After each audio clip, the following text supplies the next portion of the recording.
Bonjour à tous, bienvenue, 7 minutes chrono, chaque jour sur TL7, la parole aux personnalités ligériennes. Nous sommes aujourd'hui avec Dino Cinieri, député de la 4e circonscription de la Loire. Dino Cinieri, bonjour. Bonjour. Député Les Républicains, par ailleurs conseiller spécial de Laurent Wauquiez, le président de la région Auvergne-Rhône-Alpes. Nous allons faire ensemble un petit tour d'horizon des sujets d'actualité et des sujets ligériens. Première question, évidemment, l'actualité l'impose. Le mouvement des Gilets jaunes, la mobilisation de ce 17 novembre semble être assez importante, d'après ce qu'on entend dire, on verra ça samedi. Le prix des carburants, la protection de l'environnement, comment vous vous positionnez par rapport à ce mouvement des Gilets jaunes, Dino Cinieri? Tout d'abord, j'approuve et j'accompagne le mouvement. Pourquoi? C'est le rassemblement de la France des territoires et celle de nos campagnes, de nos villages. Aujourd'hui, il y a un ras-le-bol général, pas seulement sur le carburant.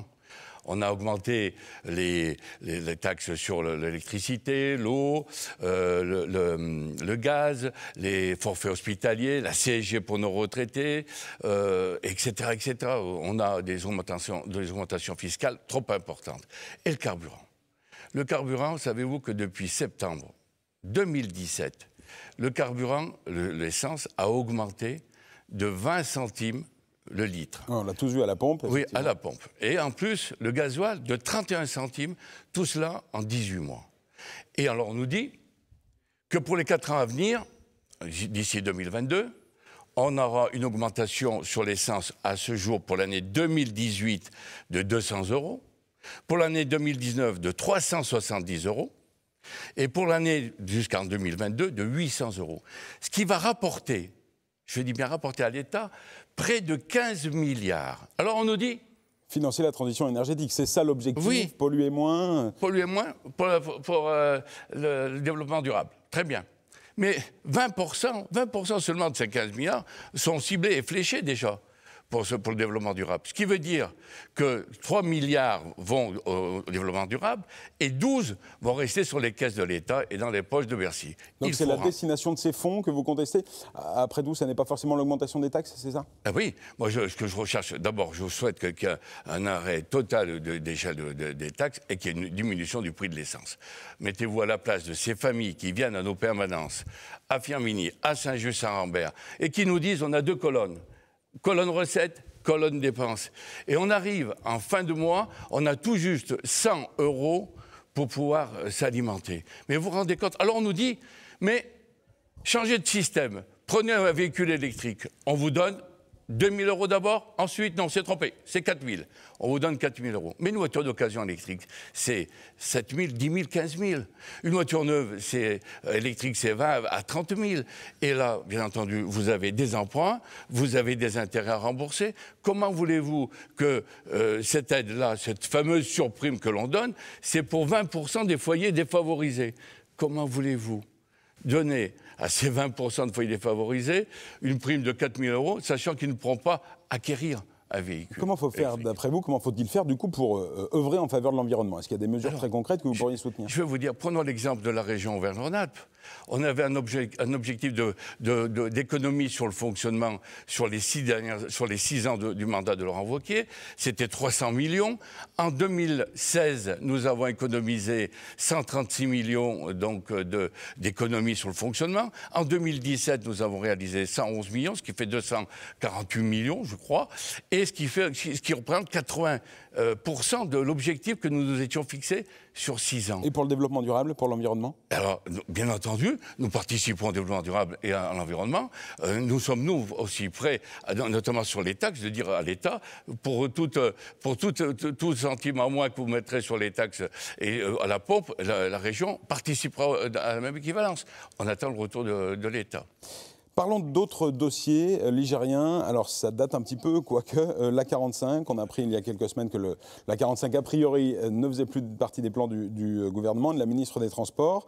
On réfléchit aujourd'hui aux solutions alternatives. C'est ce qu'il faut faire d'après vous? Oui, mais alors, qu'on nous propose des situations alternatives ou des propositions alternatives. Depuis des années, on nous explique que si les collectivités, comme la région, comme le département et Saint-Étienne Métropole apportent 130 millions autour de la table, ce qui fait 390, 400 millions, si vous voulez, à 420 millions à 3 collectivités, oui. L'État s'était engagé à faire la 45. Changement de gouvernement. Changement de gouvernement.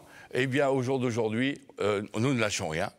Mais est-ce qu'il faut absolument s'entêter? Est-ce qu'on n'est pas dans le déni, là? Est-ce qu'on ne va pas encore perdre un peu de temps? Non, mais écoutez, je crois que depuis plus de 50 ans, 60 ans, on parle de la 45.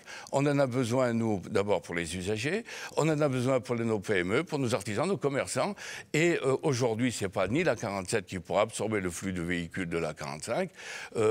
C'est une situation ubuesque. Le ferroviaire, chez nous, fonctionne mal, il faut le dire. On ne peut pas mettre des fonds, de l'argent sur la table pour améliorer la liaison ferroviaire, requalifier la 47? Au jour d'aujourd'hui, nous attendons, nous, de l'État, qu'ils nous disent quel est leur prévisionnel, quelle est la voie qu'ils souhaitent donner. Et nous restons figés sur la 45. C'est la fin de la DUP qui fera définitivement... Eh bien, écoutez, oui, force de constater, voilà, exactement. Un mot de politique, le temps avance, il nous reste 1 minute, Dino Cinieri. 1 an et demi de mandat, de ce nouveau mandat. Quel bilan vous faites d'1 an et demi de majorité, les Républicains? Écoutez, La République En Marche à l'Assemblée, pardon. La majorité de la République En Marche. Tout d'abord, je vais vous dire, le chômage augmente, le pouvoir d'achat des Français baisse, la dette publique augmente. Hein. On se retrouve dans une situation où Macron nous avait promis un nouveau monde, un nouveau système, avec de nouveaux élus. Et bien, à force de constater qu'aujourd'hui, ça ne fonctionne pas, ça ne marche pas. Un mot de vos échéances personnelles, Dino Cinieri, les prochaines échéances électorales. On parle des européennes, on parlera aussi des municipales. Est-ce que vous vous positionnez sur l'une ou l'autre de ces élections ? Est-ce que vous y réfléchissez? Non, je vais vous dire, il est trop tôt d'abord pour les européennes, il est bien trop tôt pour prendre une position. Notre chef de file, Laurent Wauquiez, on est en pleine discussion, on dévoilera la tête de liste et puis notre programme pour les européennes. Ce que je souhaite surtout, c'est qu'on ne rentre pas dans le cadre de certains pays comme l'Italie, l'Hongrie, la Suède, qu'on reste bien je dirais, extrême, hein, et qu'on est européens convaincus. Quant à moi, beaucoup de gens me verraient repartir à Saint-Just-Saint-Rambert, repartir au municipal à Firminy. Mon statut, je dis bien mon statut aujourd'hui, m'interdit d'avoir un autre mandat que celui de député. Mais vous savez, le travail de terrain me manque parfois aussi. D'accord, affaire à suivre. Voilà. Merci beaucoup, Dino Cinieri, député de la Loire, d'avoir participé à ce 7 minutes chrono. Merci à vous de l'avoir suivi. Je vous retrouve demain, même heure, même endroit sur TL7, évidemment. À demain.